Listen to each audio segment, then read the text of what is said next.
O 8º erro é não determinar quando você vai estudar. Explica aí pra gente, Vini. Cara, é o seguinte, se você não coloca uma data para realizar qualquer coisa na sua vida, aquilo não vai acontecer. Ah, Vini, como assim? Se você não determinar, por exemplo, quando você vai começar a estudar, se você falar pra mim que vai começar a estudar, quando você vai começar a estudar pra mim? Não sei, você não vai começar. Mas se você falar pra mim, eu vou começar a estudar o dia que a gente tá gravando é dia 6, né, de fevereiro. Então, se você falar pra mim, eu vou começar a estudar no dia 7 e começar no dia 7, as chances são muito maiores, porque você determinou uma data, você colocou no seu calendário. E só pra você ter uma ideia, isso é uma coisa tão forte, mas tão forte que quando você coloca uma data, você toma a decisão e você vai, que quando a gente abre as inscrições para nossa plataforma, elas têm data também de início e de fim. Por exemplo, eu acredito que a gente vai abrir as inscrições agora no dia 9 de março e as inscrições vão fechar depois de 4 dias.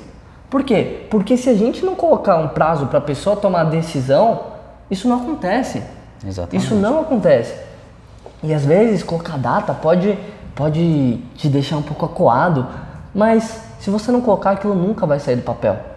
Por exemplo, pra gente, se a gente não abrir as inscrições para a plataforma, a gente nunca vai conseguir ajudar vocês de uma maneira melhor, a gente nunca vai conseguir dar um suporte maior para vocês, não vai conseguir fazer com que você atinja o seu grande objetivo, que é o que motiva a gente de verdade. E vai ter uma consequência muito ruim, porque a gente não vai estar conseguindo concluir o nosso propósito. E você não colocar uma data no seu estudo vai te deixar cada vez mais longe de alcançar a sua aprovação. Então coloca a data, pelo amor de Deus, coloca essa data. É isso aí.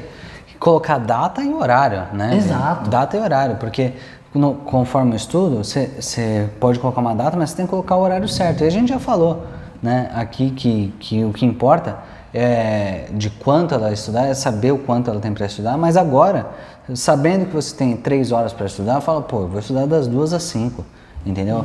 Então eu vou estudar das 2 às 3h30, fazer um intervalo e depois estudar até às 5h30, entendeu? Mas colocar de fato, né, uma data e um horário para saber e determinar de fato quando você vai estudar, porque esse é um grande erro que as pessoas cometem, porque elas vão falar assim, eu tenho que estudar matemática, eu vou estudar, mas não estuda, entendeu? Não fala, das 2 às 5 eu vou estudar, entendeu? Então colocar um horário é de extrema importância.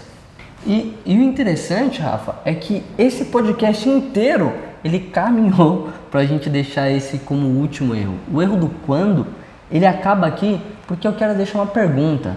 E eu vou deixar até você fazer essa pergunta pro pessoal. Vamos lá. Quando é que você vai começar a aplicar tudo o que a gente falou aqui? Quando que você vai corrigir esses erros? Você vai deixar até quando isso acontecer com você? Até quando você vai continuar sendo a vítima da história? Assume as rédeas da sua vida, vai lá e muda isso, porque a gente sabe que seguindo esse passo a passo que a gente deu aqui, você consegue assumir as rédeas e mudar a sua vida. Mas se você for deixando para depois, a vida passa e nada muda. Tá legal?